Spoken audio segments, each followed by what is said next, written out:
Саламатсыздарбы жыйындын катышуучулары. Мен Абдыкаримов Муратали Амдамович, Кыргыз Республикасынын Баткен областынын Кадамжай районуна караштуу Актурпак айыл өкмөтүнүн 6 жана 7 чакырылышынын депутаты болуп эмгектенип келе жатам.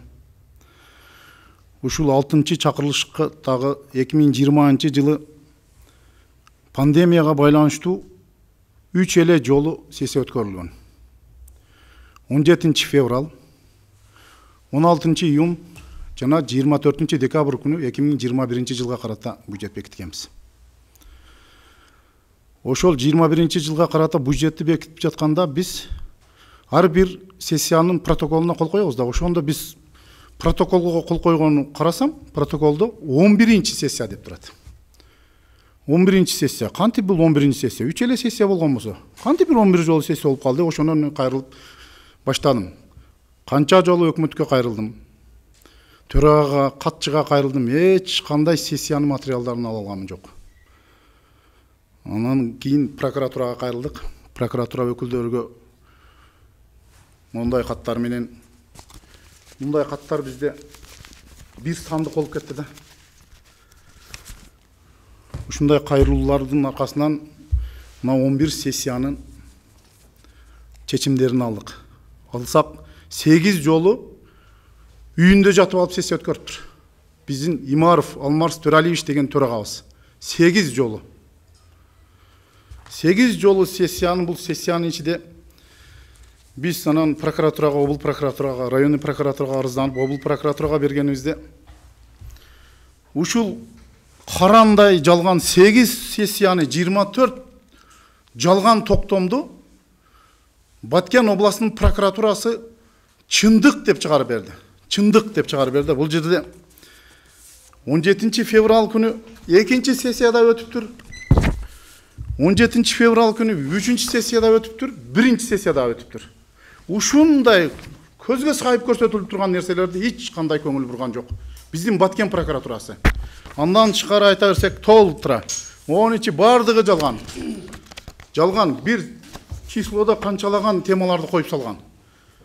Ушинтип бул сессияларды өткөргөндүн себеби агайыны бир туугандар,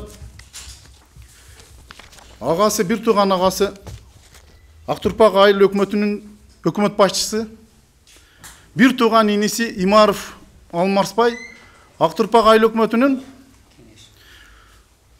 кеңешинин төрагасы болуп отурат да.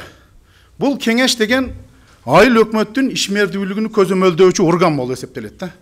Көзөмөлдөйт, бюджеттерин бөлүп берип туруп, ошонун аткарылышыны кеңеш көзөмөлдөш керек. Мен ойлойм да, бир тууган аганы, бир тууган ини кантип көзөмөлдөйт деп ойлойм. Кантип көзөмөлдөйт? Эч кандай көзөмөлдөбөйт бул жерде. Наоборот, коррупциялык иштерин бекитишке аракет кылат да. Ушул мына сессиянын чечимдери менен бүт коррупциялык схемаларды бекитишкен. Анан бу жерде бюджет канчалаган бюджеттерди өзгөртүшкөн. Агасыга иниси сессияны үйүнө жатып алып өткөрөт, өздөрү каалагандай мананы мындай кыл, мону мындай кыл дейт, жабышат.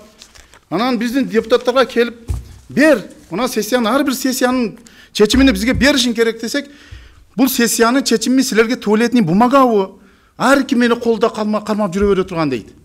Ол жөнүндө канчалаган бул киши менен 4 жыл, 5 жылдан бери тартышып келип атабыз. Арзанбаган жерибиз калган жок. Эч кандай майна биздин Баткен облусунда чыкпай атат. Баткен облусунда закон жок деп эсептейм мен. Жок закон. Эми алдыңкы бийликтерде макул. Азыр жаңы бийлик Садыр Нуркожоевич келди. Президент баш болуп, Камчыбек Ташевич келди. Ушул адамдардан мен суранып кетем да. Урматтуу Камчыбек Ташиев, Кыдыршаевич, сизден суранабыз. Азыр биз ушул материалдар боюнча ГКМБга Бишкекке барып сизге арызданып келгенбиз. Азыр сизде каралып атат, сизди балдарыңыз карап жатат ушул материалдарды. Куда буйруса жакшы эле карап кетип атат. Эч кандай арыз дообуз жок азырынча. Ушуну акырыга чындыкты, чыркыраган чындыкты чыгартырып ушуган көзөмөл кылып беришиңизди суранабыз. Жана биздин президентибизге да кайрылып кетебиз. Ушундай акыйкатсыздык болуп жаткан иштерди өзүңүз катуу көзөмөлдөп, ушул биздин Актурпак айыл өкмөтүгө дагы чындыкты жөнөтүп, чындыкты болуусуну сизден суранабыз. Люстрация болсун. 30 жылдан бери, 25 жылдан бери агайын элер иштей берип, вообще биздин айыл өкмөттө мыйзам жок деп эсептейм. Ошого иллюстрация болуп, жаштардан келип, жакшы иштер болсун, өнүгүүлөр болсун. Ошолорду мен президентибизден жана Ташиевтен суранып кетем. Азыр биз мына арыздарыбыз боюнча, муңдарыбыз боюнча жакшы УКМК жыйынтык чыгара берет деп мен ишенем. УКМКдан суранып кетебиз. Куда буйруса акыйкатка чыгарат. УКМКнын иштеринде эч кандай бизде жалып жок.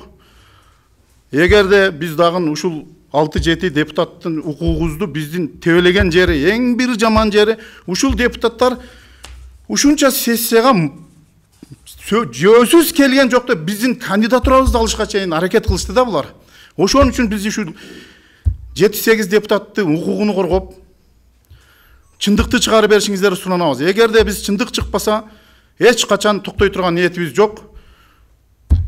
Ачкачылыктагы жарыялайбыз, жөө жүрүшкө дагы чыгабыз. Куда буйруса акырга чейин барабыз деген ниеттебиз. Ушул органдардан жакшы ниеттерди кылабыз. 11 апрель күнү шайлоо болду. Май айында мандатты алып келдик. Май айынан бери 5 жолу сессия өткөрдүк. 5 жолу сессиядан бир жолу дагы протокол чечим бере элек бизге. Биз кайра суралдык, вообще бербей жатат. Берилбейт, силерге туалеттин бумага дейт. Буну биз албасак биз эчтекени билбей калат экенбиз да.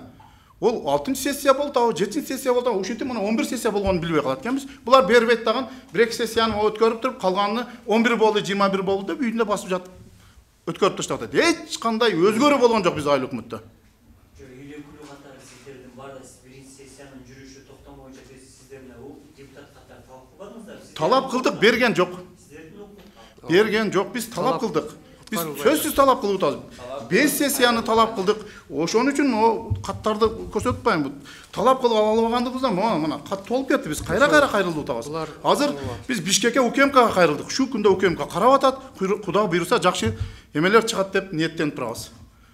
Кыдыршаевич жакшы эле иштеп атат. Жакшы балдар иштешип беришип атат. Жакшы эме чыгат. Акыйкат чечим чыгат деп күтүп турабыз. 7-ci чакырылыштын депутаты Турсуматов Абдыманап бул кишилердин айткан сөздөрү толук менен чындык. 16 жылдан бери Актурпак айыл өкмөтүнүн башчысы Алчыбай Туралиев айыл өкмөтүнүн башчысы болуп келет. Анын бир тууган иниси айылдык кеңештин төрагасы Имаров Алмаз Туралиевич. Булар өздөрү каалагандай калчайт да. Мына биз жакында 21 жылдын май айында отчет берди. Мына кат жүзүндө кайрылдык, бирок отчет берген жок да ушу күнгө чейин. Ошол акча булактардын баягы киреше булактары кайсы эмелерден түшөт, кайсы жактарга жумшалат деп сурасак отчетту берген жок да. Мына 6 ай өтүп кетти. Анан экинчи маселе. Актурпак айыл өкмөтүнүн жер астында газ чыгат да, сайыз мезгилден бери Өзбекстан пайдаланып келген. Ошол газды 1975 жылдан бери биздин Актурпак айыл өкмөтүнүн элдериге газ менен, турба менен монтаж кылып ел пайдаланып келген. 2013 жылдан баштап Акташ күйгүзүштү баштап, мына азыркы кеңештин төрагасы ошол мезгилде дагы төрага болуп, баягы ишкерлердин арызынын негизинде ишкерлерге 20 сотуктен жер ажыратып берип, Акташ күйгүзгөнгө уруксат берип, Акташтан түшкөн акча айыл өкмөтүнүн бюджетине кирсин деп турат да токтомдо. Анан Жусубалиев жолчу дегенде газды көзөмөлдөп турган кылып кароол кылып коюптур. Анан 3-cü маселе, мени кайра жазып эме кыла бергенден кийин мени 2020 жылдын октябрь айынын 17-синде Бишкектен келатып Оштун Мониева көчөсүнөн түнкү саат 4-тө мени кармап алышып, 4 бала. Алар Алчыбай Туралиевдин кишилери. Ээн жерге барып сабашып, таштап кетишкен да. 2020 жылдын 17 октябрь күнү. Ошто Мониева көчөсүнөн.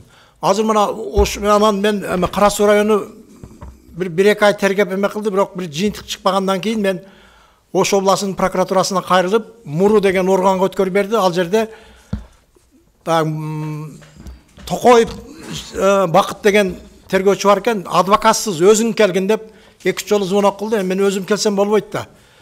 Бүгүнкү күнгө чейин мына 1 жылдан ашып кетти. Ошол балдар дагы эле ойноп жүрүшөт да.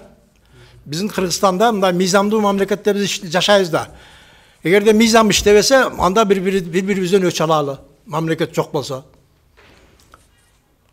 Oşol men Sadır Nurkojoyevичтен elдің ümiti çoğ, жақсы ийгилик каалайм.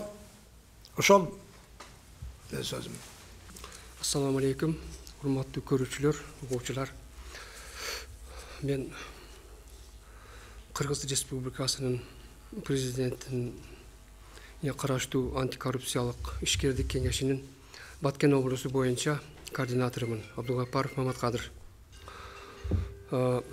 Бизге ушул маалымат менен, кайрылуу менен Баткен облусу Кадамжай району Актурпак айылдык кеңешинин депутаттары кайрылуу жасап, ошол Актурпак айылдык кеңешиндеги болуп жаткан одоно мыйзам бузуулар жөнүндө чара көрүп берүүнү суранышкан.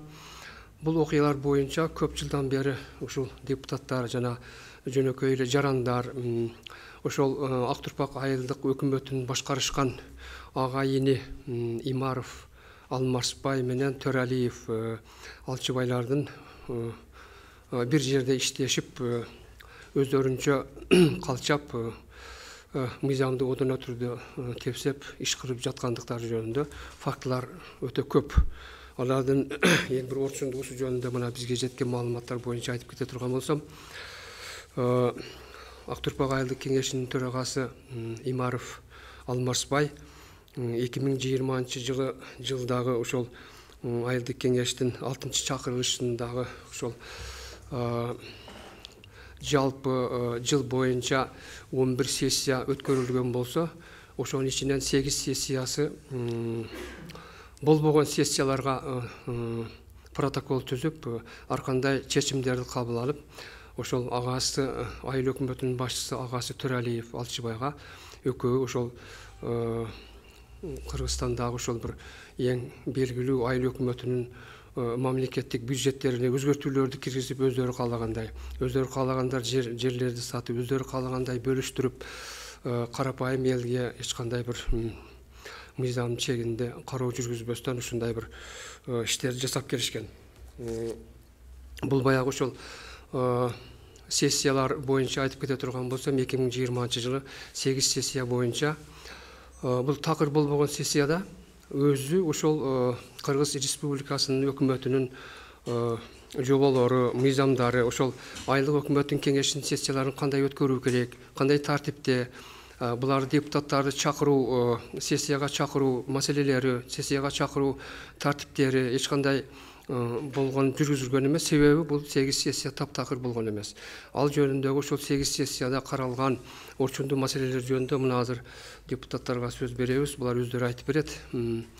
Мындан тышкары дагы бир орчундуу маселе ушул Актурпак айыл өкмөтүнө 2013-2014 жылдары Кыргыз Республикасында эң алдыңкы мыкты айыл өкмөтү деп биринчи орун ыйгарылып берилген да. Бunda ошол эң алдыңкы айыл өкмөтүнө 3 миллион сом приз менен берилген. Бул дагы эч кандай ошол Кыргызстан боюнча эң мыкты айыл өкмөтү деген критерийлерге эч кандай бир жооп берчү критерийлер жок. Ошол эле кезде бул айыл өкмөтүнүн аймагында мисалы үчүн ошол инфраструктура, бала бакчалар, жол тилкелери, жашылдандыруу, таза суу менен камсыздоо, бала бакчалары, мектептер, ошолордун бир дагы эч кандай жылыш болгон эмес. Ошол бул агайыны 20 жылдан бери башкарып келген болсо, ошол 20 жыл мурда кандай болгон болсо, ошондой тартипте ушул күнгө чейин турат. Эч кандай жылыш болгон жок. Жол тилкелери бүтүн эски ошол топурактуу, чаңыган жол тилкелери. Бир дагы бир эс алуу жайлары жок. Ушундай немелер. Бул жөнүндө мен ушул Кыргыз Республикасынын президенти Садыр Нуркожоевго, башкы прокурор Зулушевго, УКМКнын башчысы Камчыбек Ташиевге, Кыргыз Республикасынын президентинин караштуу антикоррупциялык ишкердик кеңешинин төрайымы Нурипа Алиевнага ички иштер министрлигине кайрылып кетет элем.